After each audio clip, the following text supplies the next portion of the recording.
Hoje eu queria falar com vocês um pouco sobre um problema que é uma preocupação e uma boa parcela dos meus pacientes aqui no consultório nos procura, que são as perdas urinárias involuntárias, sejam diurnas, sejam noturnas, mas muitas vezes associadas.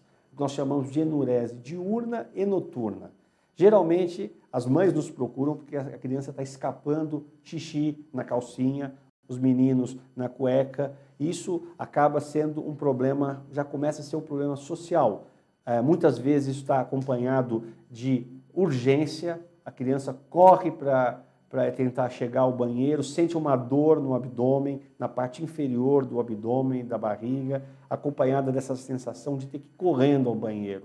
Muitas vezes as crianças tendem a se travar, segurar as perninhas, agachar para evitar essas perdas e começam também as infecções urinárias. São crianças também que têm uma associação com constipação, têm um intestino preguiçoso, custam a ir ao banheiro. Eu queria mostrar alguns detalhes aqui no slide para vocês. Eu estou falando da disfunção do trato urinário inferior em crianças.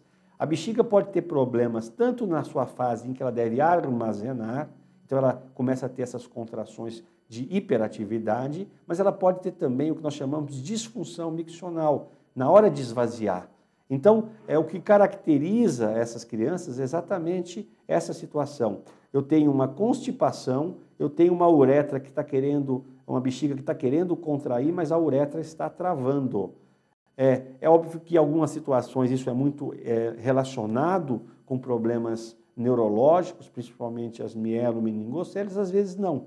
Até porque a bexiga, para atingir a maturidade, ela precisa de um processo fisiológico de desenvolvimento, de crescimento, em que passa por um aprendizado, ela tem que aprender a inibir essas involuntaridades. A bexiga, na primeira fase da infância, ela é totalmente reflexa, ela contrai sem qualquer percepção o comando das crianças, mas à medida que o tempo passa, as crianças vão aprendendo a postergar, a segurar, para que elas possam, então, ter uma vida mais socialmente aceita.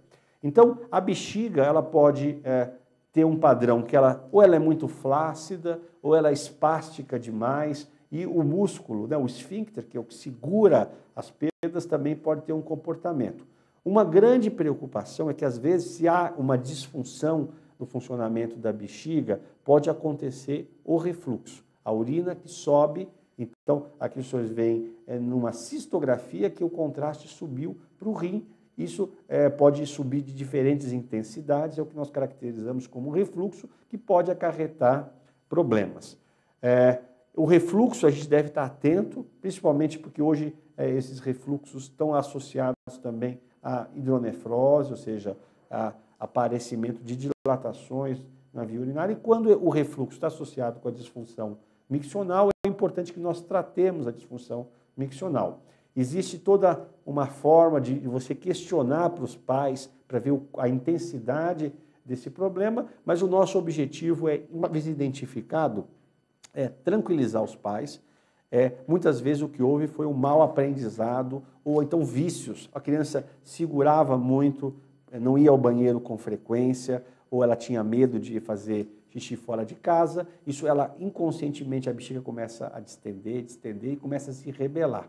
Então, é importante que se faça uma avaliação detalhada sobre o esvaziamento, e aí existe o apoio de diagnóstico em diários para caracterizar melhor essas perdas e a reeducação que nós fazemos com o apoio de uma enfermeira urologista pediátrica, uma enfermeira uroterapeuta, que ela vai fazer algumas modificações de hábitos. Postura, higiene, vai modificar hábitos de alimentação e uso de líquidos, vai fazer exercícios da musculatura pélvica para a criança aprender a relaxar, a contrair, vai treinar essa bexiga, modificando esses intervalos entre as micções, ensinando a criança a ter essa sensação, vai realmente dar todas essas orientações e vai criar motivação. Estímulos positivos, ela envolve essa criança num treinamento que geralmente há 2 visitas por mês, cada 15 dias, com estimulação para que a gente possa também aferir, através de diários, os resultados. A idade é importante, a criança tem que ter uma certa idade, que ela esteja motivada, que ela queira melhorar, e o ambiente familiar é importante, a composição e, eventualmente, o uso de medicamentos.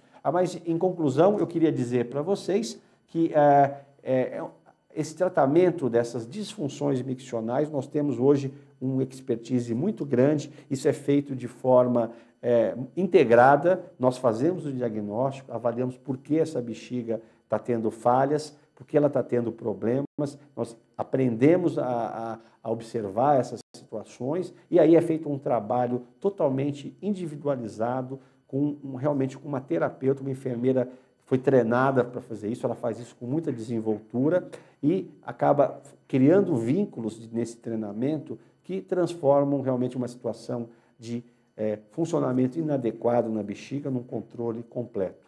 É uma forma segura porque ela trata a causa.